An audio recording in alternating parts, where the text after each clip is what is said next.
Ladies and gentlemen, welcome to Toronto. We're coming to you live from Ruff Studios like we do every single week at 7 p.m. Eastern.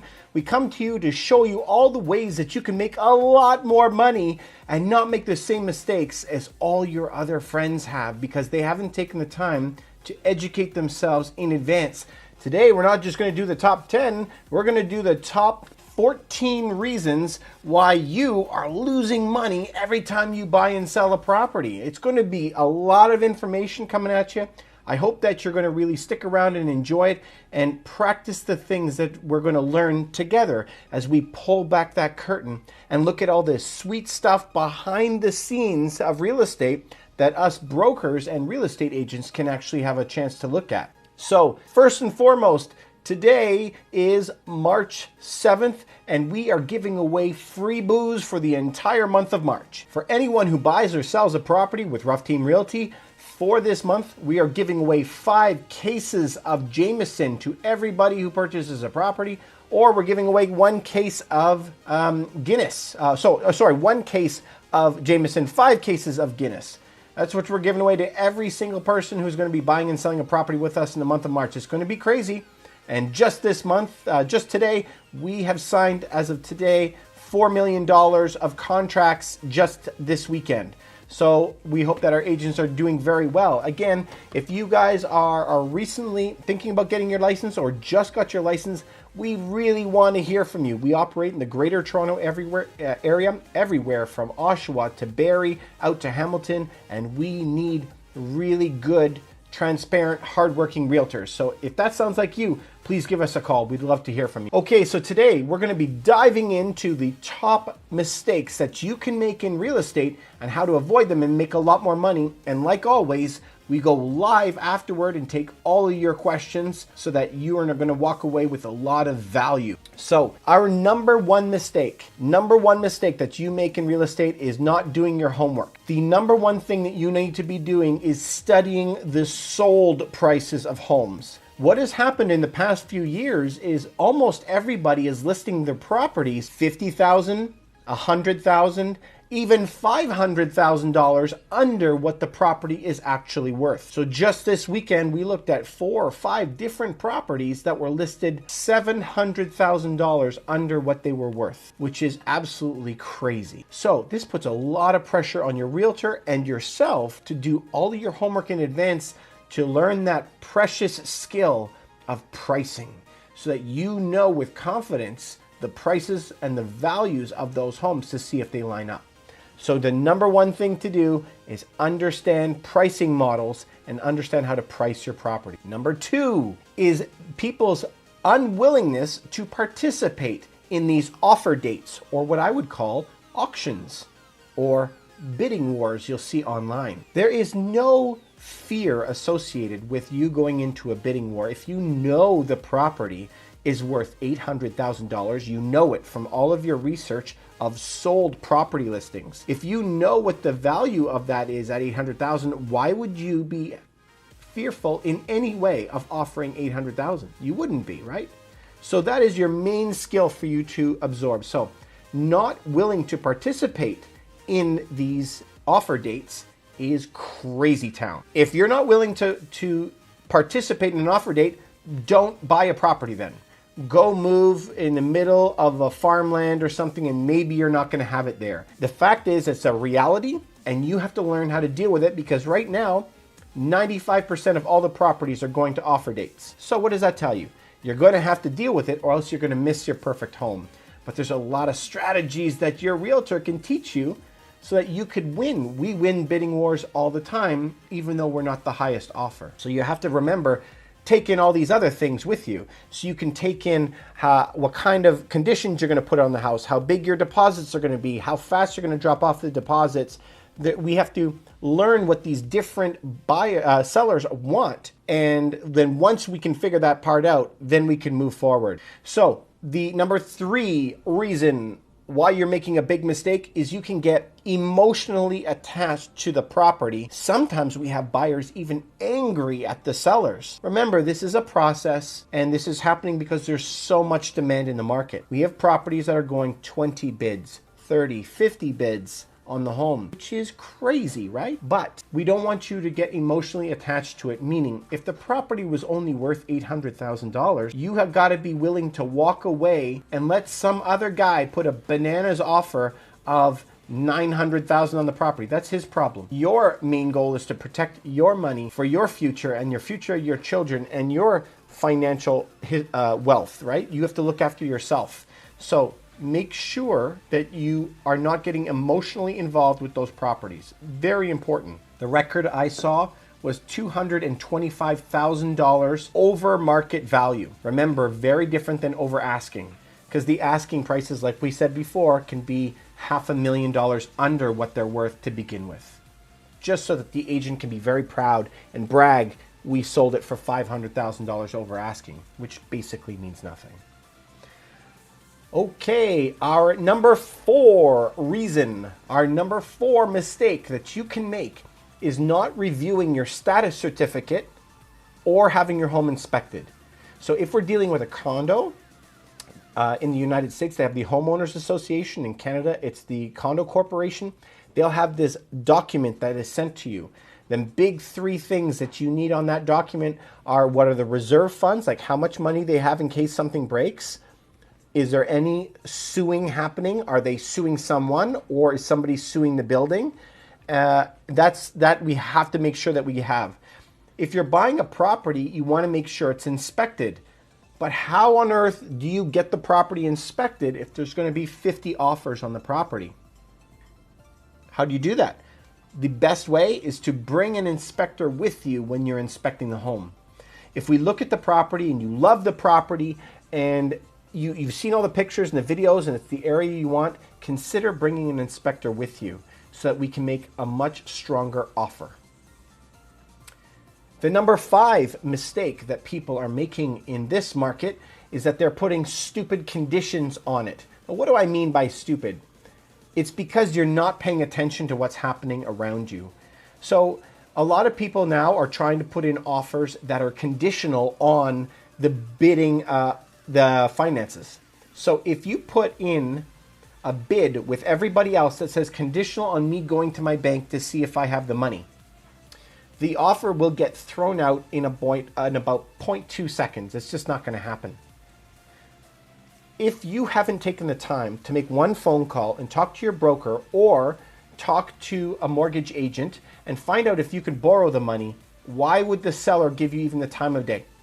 Because he has 50 other people willing to buy the property without that condition. And he's now got to tie up his property for the next week for you to go buy the bank and talk to the bank. It's not going to happen. It really isn't. We rarely ever see that, but it would only come way outside of urban centers. The other one is conditional on sale of my home. We see that out in the rural areas, but literally it hasn't even happened in 3 years. I haven't seen one like that. Putting it conditional on sale of your home is going to be suicide when you walk into these offer dates. It'll never go. Because when we are selling properties, we don't even look at those. We're looking at closing the deal tonight. Sellers want less hassle, sell it faster. The amount of hassle of me tying it up in a contract for the next week or two while you go sort out your finances is Looney Tunes. Because then they've pissed off the other 49 offers that have come in and told them to go away. It's never going to happen. So we take them right away and we take them off the table and are only dealing with serious buyers. So I know that. Okay, the next thing, so this is the number 6 mistake that people are making when they're buying a property, is to read your contract. We did a live a couple weeks ago when we were going through the contracts page by page and pointing out the things that you really need to pay attention to, because it's going to make you a lot more money and prevent you from making huge mistakes. So read your contract, fine print everything. Make sure you circle it or make a note of it to ask your realtor to go over every single point. It is crazy to me the amount of the purchase that we're buying. We're sometimes buying properties at $3-4 million and people don't even read the contract. You really need to read it. Now, one sidebar is all that fine print that is in there is coming from the government's usually standard forms but make sure that you read everything that was done by hand or like printed on it with those DocuSign programs. That leads us to number 7. The 7th mistake people are making are not being liquid in cash. Remember, we need to drop the funds off to the bank within 24 hours of you signing that contract. So if you have your money tied up in stocks, gold, crypto, I don't care what it is, if you can't get that money out and delivered to the brokerage within 24 hours, you're in breach, you could get sued, big trouble. So make sure you're in liquid cash if you are looking to go buy a property. You need to go walk into the bank and ask for a draft on the spot, and they have to be able to give it to you. Cool. Number 8, the biggest mistakes that people are making in real estate is not finding a really good agent. So I just learned this week that 82% of all agents are not in business within their first year. It's in the 90s of people who fail within 3 years. But can you imagine that failure rate? It's very high. That's the same percentage rate as people who open businesses, entrepreneurs.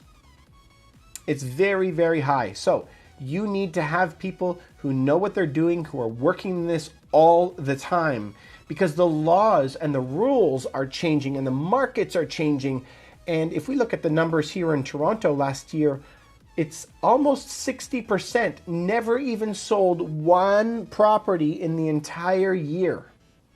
It's crazy. I think it's around 45,000 of the 70,000 never sold one, and another 25,000 only sold one property. That's buy or sell. That's it in an entire year. So by far, the majority of the people in the market are inexperienced and don't know what they're doing, so be very careful. If you're going to sell a property, look for a superstar agent. And you need to have a really good team. So that leads us to number 9. Number 9, the biggest mistakes that you make is not having an amazing broker and an amazing lawyer. So let's take today, for example. Today is Sunday. As I said, we got $4 million in contracts this weekend. We had a problem this weekend.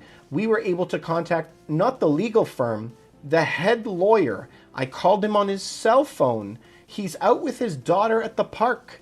I told him my problem. He'll look into it immediately. And he looked into my problem within 30 minutes.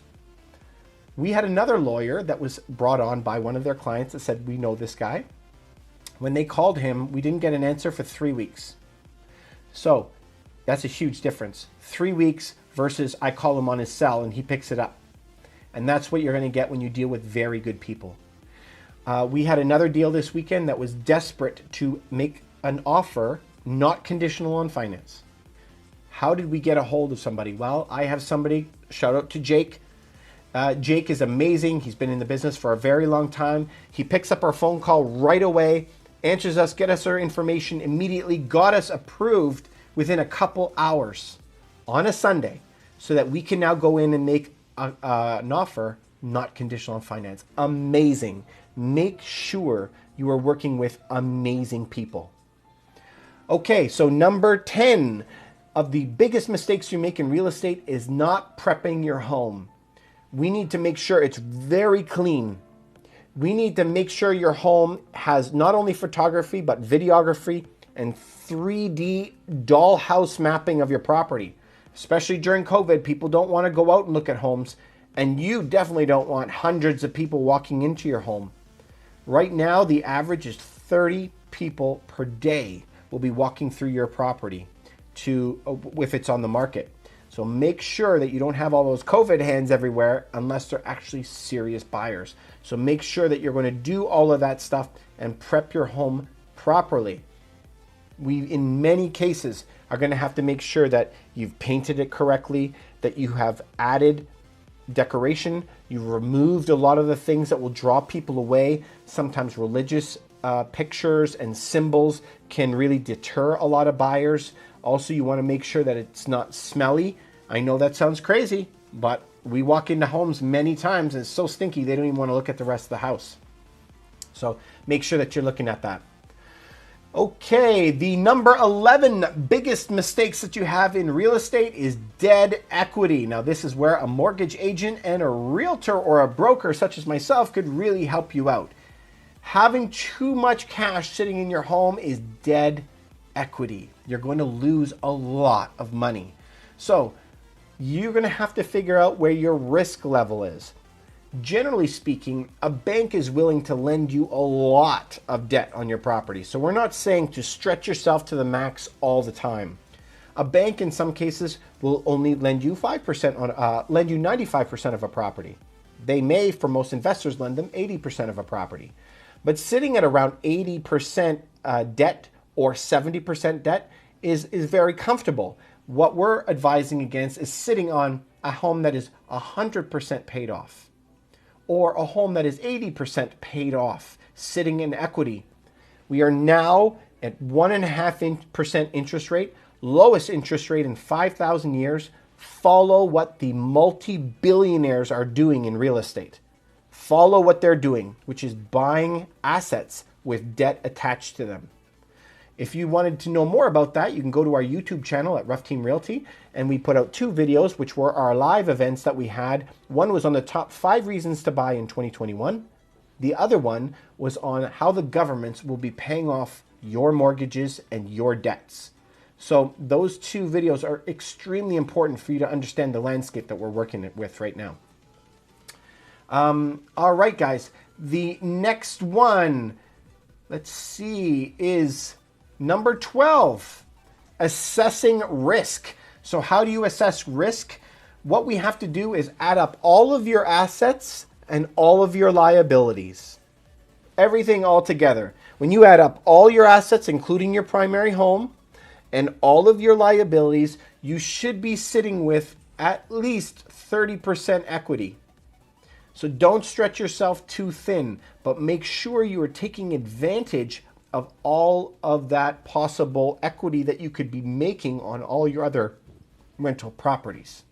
Very, very important for you to do that and understand where we are, because we're no longer in a capitalist society. We are in a central planning society where everybody's getting stimmy checks. Everybody, every company. It's a very different landscape. Okay, number 13 of the biggest mistakes that you can make in real estate is assuming that you know better. We run into this a lot. So it's not necessarily me, it's not necessarily my mortgage broker, my lawyer, but for example, my lawyer has been doing this for 25 years. He is a lawyer practicing, I think he works like 70 or 80 hours per week. His wife is a lawyer. They both went to school together. I mean, the wealth of knowledge that they have is unparalleled. I would never be able to compare to them when it comes. That's their specialty. And that's what we're looking for when you're trying to build your dream team. You want to find specialists who work in that field. That's why I say it's so important that you find a really good lawyer, a really good mortgage agent who's done this for a long time, an amazing realtor who has a really good team around him, who's done this for a long time, who knows what they're doing, because they'll be able to help you navigate those landmines that are everywhere. All these horror stories that you hear about people paying crazy amounts over. Just this week, we had a client who said, I've done all my research. I know that all the houses in Oakville are selling for $300,000 over market value, or over asking. $300,000 over asking. So he estimated that the home was worth $1.8 million.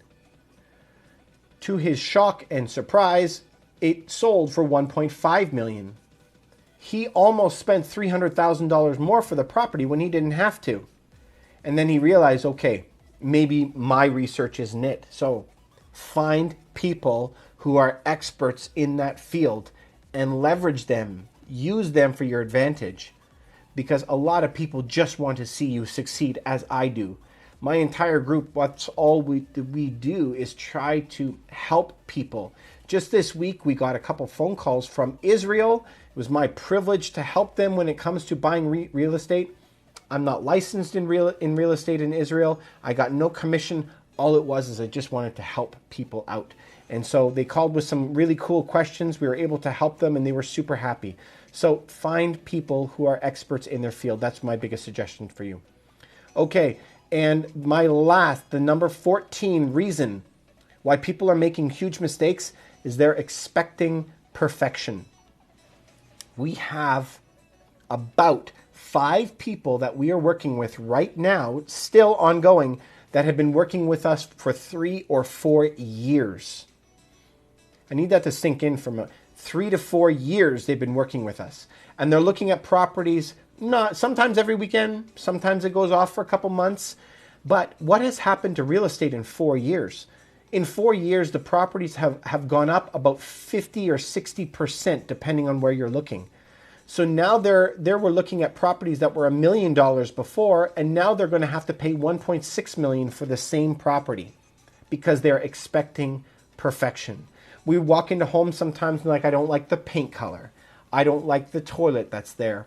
And they refuse to even fix it up. If your home is hitting 90% of your needs, it should be considered. It is very, very, very almost impossible to find a home when you have such strict criteria. If it is something that we can move into and we can fix, great. The key here is to be able to get you into a property that works for you and your family. And so try not to look for perfection. In today's world, we notice that people are telling you that the perfect clothes can fit, the perfect hot dog fly to this country, the perfect wife, the perfect whatever. Perfection is rare. But if you can hit something at 90, 95%, you should be considering it. So I've seen a lot of pain over my career when people are looking for that and they've never found it. So I always tell people of the story of this guy that I knew. He was a client. He had hundreds of millions of dollars. He had his property and he redid the entire basement for his young child. But it took him a couple of years to redo it. But by the time the kid turned 6, he didn't like the young kid stuff anymore. He then removed it all and started another couple-year process redoing it to make this entire castle in the basement. By the time he was finished it, the child no longer was interested in it anymore, so he spent the next couple of years turning it into a man cave. So he ended up spending close to $1 million on his basement renovations and being in constant renovations for like 6 years or something like that. And he never was happy with it. So it's about adjusting our mindset. It's not always the money that can fix that problem. Anyway, that is the top 14 mistakes that people are making in real estate on a constant basis. This is March of 2021, and we are giving booze away for the entire month to anyone who buys or sells properties. We're giving 1 case of Jameson to everyone who buys or sells a property, or 5 cases of Guinness to anyone who buys or sells a property for the entire month of March. So if you are looking anywhere in the Greater Toronto area and you want to work between Oshawa and Hamilton all the way up to Barrie, we're here for you. We want to support you and we want to apply for the position of realtor for your home and your moves in your financial future. We want to be that person. So we are always pushing ourselves to be the best brokerage in Canada, and we're going to continue down that road and try to help as many people as possible.